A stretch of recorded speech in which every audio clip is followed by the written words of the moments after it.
Hello everyone, welcome back to our channel PWIT JAM and CUET PG। तो CUET PG exam में one of the subjects जो आप दे सकते हैं that is botany. But बहुत सारी कंफ्यूजन्स हमेशा से रही हैं CUET PG एग्जाम को रिलेटेड, क्योंकि कहीं पर भी सब्जेक्ट वाइज ऑर्गेनाइज इंफॉर्मेशन नहीं अवेलेबल है। तो आपको काफ़ी ज़्यादा सर्च करना पड़ता है सिलेबस के लिए, पार्टिसिपेटिंग इंस्टीट्यूट्स के लिए, और उसमें भी फिर आपको अगर सब्जेक्ट वाइज जो है डिस्क्रिप्शंस चाहिए या सब्जेक्ट वाइज डिफरेंशिएशंस चाहिए, वो भी अवेलेबल नहीं है। So yes, there is a lack of well organized data in case of CUET PG, but advantages बहुत सारे हैं CUET PG से रिलेटेड कि मल्टीपल इंस्टीट्यूट्स यहाँ पर पार्टिसिपेट करते हैं, मल्टीपल सब्जेक्ट्स आपके लिए अवेलेबल रहते हैं, और एक स्टूडेंट जो है वो मैक्सिमम चार जो है वो एग्जाम पेपर्स दे सकता है, 4 सब्जेक्ट में एग्जाम दे सकता है।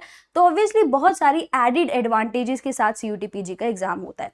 अब अगर मैं अपने बायो वाले स्टूडेंट्स की बात करूं, तो अगर आप IIT जैम की प्रिपरेशन कर रहे हो तो डेफिनेटली CUET PG की प्रिपरेशन करना, और अगर आप ऐसे स्टूडेंट हो जो CUET PG की प्रिपरेशन कर रहे हैं तो आप IIT जैम का एग्जाम जरूर देना, क्योंकि IIT जैम और CUET PG जो है वो 90% सिमिलैरिटी है।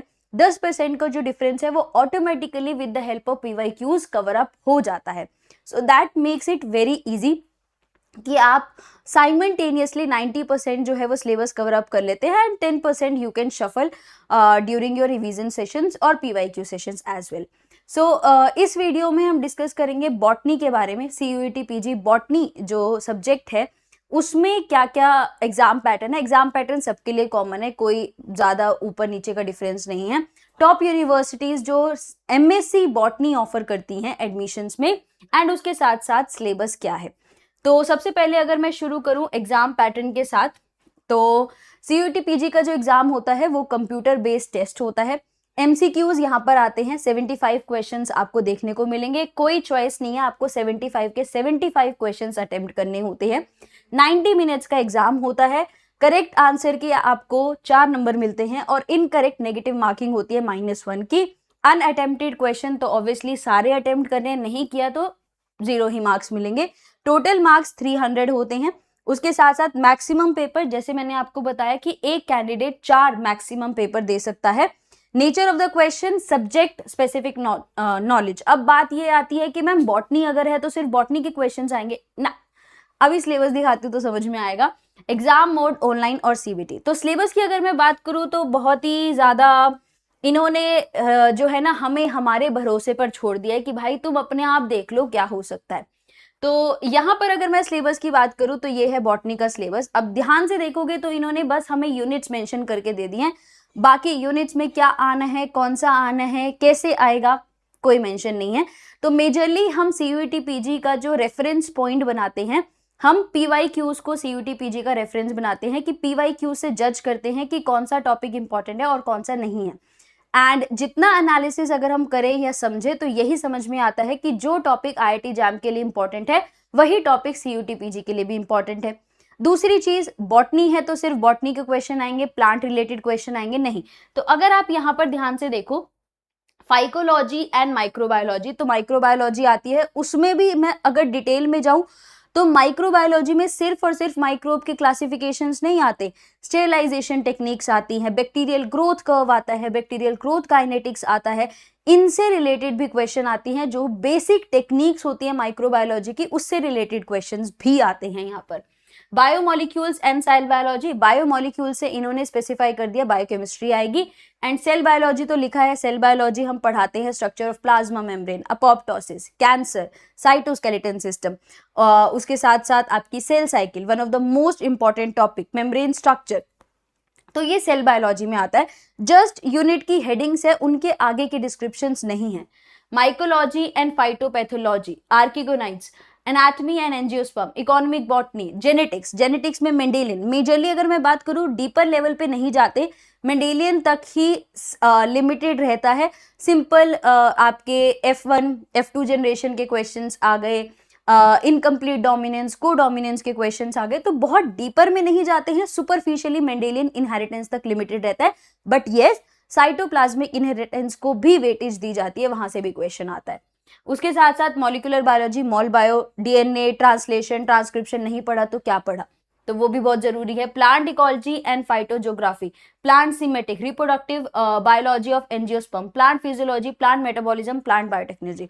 तो ओवरऑल ऑन कि इन्होंने डिस्क्रिप्शंस नहीं दिए हैं, डिस्क्रिप्टिव मैनर में सिलेबस नहीं दिया है, बट स्टिल इन्होंने ऑलमोस्ट हर एक यूनिट, अगर आप ऐसे स्टूडेंट हो जो बॉटनी के लिए प्रिपेयर कर रहा है तो ऐसी यूनिट्स यहाँ पर है। Cell biology CUTPG life sciences का पोर्शन है, cell biology CUTPG life sciences में आने वाला है, बायोकेमिस्ट्री भी वहां पर आने वाला है, वहां पर माइक्रोबायोलॉजी भी है। तो ऑल इन ऑल अगर आप इनमें भी जाओ ना, CUTPG के सब्जेक्ट स्पेसिफिक सिलेबस भी देखो, चलो छोड़ो ये बात भी छोड़ो कि IIT जैम और CUTPG सिमिलर है, तो आप दोनों दो। अगर आप इस पॉइंट पर भी जाते हो ना कि CUTPG botany, zoology, plant biotechnology, bio info, biochemistry, life sciences पर भी जाओगे तो ये भी आपस में सिमिलैरिटीज शेयर करते हैं। वो भी हम शेयर करेंगे आपके साथ एक डिफरेंट वीडियो में कि कितनी सिमिलैरिटीज है और कैसे कैसे आपको जो है वो पढ़ना है और कैसे आपको ऑर्गेनाइज मैनर में काम करना है।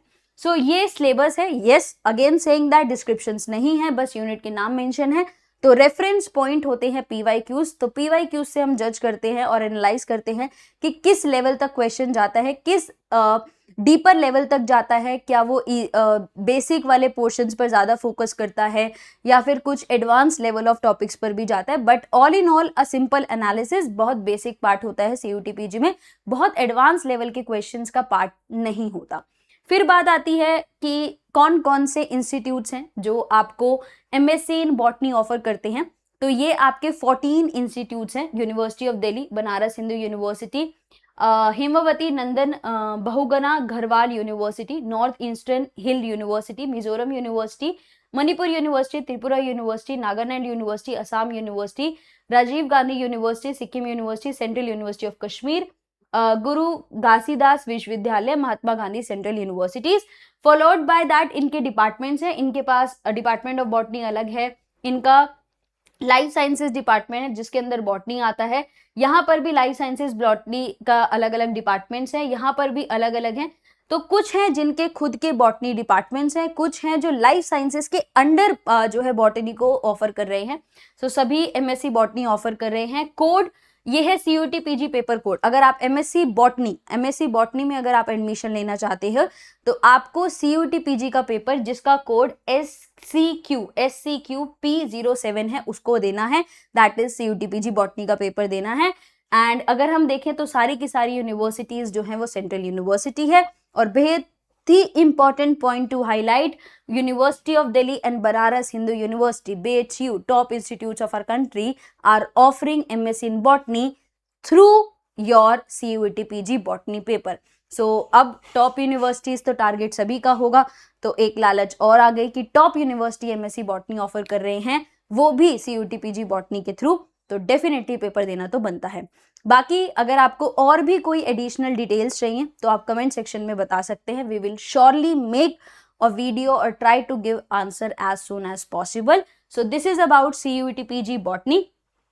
ये वीडियो थी आपके CUTPG बॉटनी के बारे में। एंड जल्दी से जल्दी हम कोशिश करेंगे कंपैरिजन वाइज जो सिलेबस है, जो सारे सब्जेक्ट्स हमारे पास है, सिलेबस वाइज कंपैरिजन करके जल्द से जल्द आपको वो भी प्रेजेंट करें। So all the very best, सोचना जरूर इसके बारे में। All the very best and thank you so much.